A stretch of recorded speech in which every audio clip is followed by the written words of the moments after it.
તો કે જે દ્રષ્ટિ આપીને મને એ પાછી લઈ લો. પાછી લઈ લો કીધું. ઈશ્વર ચમક્યા કે ભૌતિક સુખ માગી લે, જગતની સંપત્તિ માગી લે, ઈશ્વર માગી લે, પણ દ્રષ્ટિ કેમ પાછી માગે છે?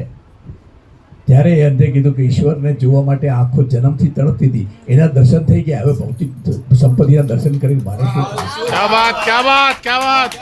આ ઈશ્વર સાચો હોય છે, અને એ ઈશ્વર સાચો હોય, એ ઈશ્વર સાચો હોય એટલે હું તમને કહું કે અંધને, કુમારભાઈ, અંધને ગુફામાં રાખવામાં આવ્યો અને કીધું કે આ ગુફાની અંદર એક જ દરવાજો છે, એક જ દરવાજો છે, એ દરવાજોની અંદર જ ઈશ્વર બેઠેલો છે, એ તારે શોધવાનો છે. આ દરવાજો જે છે એની અંદર જ્યારે ઈશ્વર દેખાશે, પણ તારે એ દરવાજો જાતે શોધવાનો. હવે ક્યાંક તો આંક બધા છે તો ક્યાંક તો દરવાજો હશે, એટલે એ દિવાલને અડતો અડતો અંધ ચાલ્યો, પણ ચાલતો ચાલતો જેવો દરવાજા આગળ આવ્યો ને એ જ વખત એને ખુજવાળ આવી.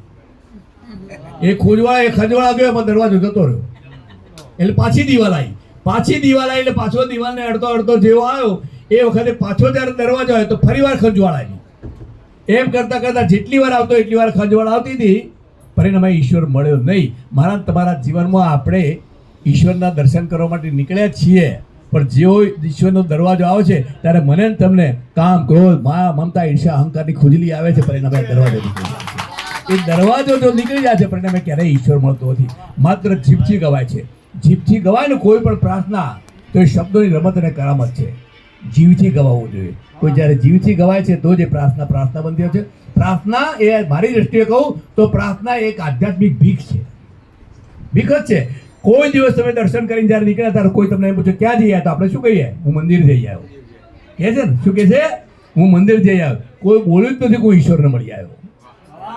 જો તમે જતા હો તો તમે ઈશ્વરને મળવા માટે જાઓ છો ને, અને ઈશ્વરને જ્યારે મળવા માટે જતા હો ને ત્યારે મને ચોક્કસ કહેવા દો કે ઈશ્વર જ્યારે હું કહેવાય છે, કેવું મારું બેટું કહેવાય છે, ઉપરવાળો કહેવાય છે, ઉપરવાળો શોધીએ છે મંદિરમાં, કહેવાય છે ઉપરવાળો શોધીએ છે મંદિરમાં, બેઠો છે આપણી અંદર. આપણી અંદર બેઠો હોવા છતાં આપણે ગાઈએ ખરા મારા ઘટમાં વિરાતા શ્રીનાથજી. બીજા દિવસે આપણે શ્રીનાથજી ટિકિટ કાઢી પાસે બેસી તો શું કામ ગાય છે ભાઈ? શ્રીનાથજી અંદર બેઠેલો સાહેબ.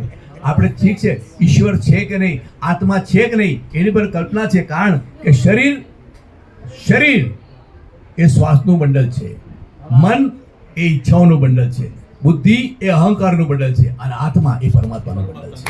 આ ચાર બંડલમાંથી તમારે કયું બંડલ શોધવું એ તમારા હાથમાં છે. આપણે બધા જ એક નાનકડા પૂતળા જેવા છીએ. આ પૂતળાની અંદર નચાવી છે મેં દુનિયા અને આજ હું નાચી રહ્યો છું. યાર, નચાવી છે મેં દુનિયા અને આજ હું નાચી રહ્યો છું.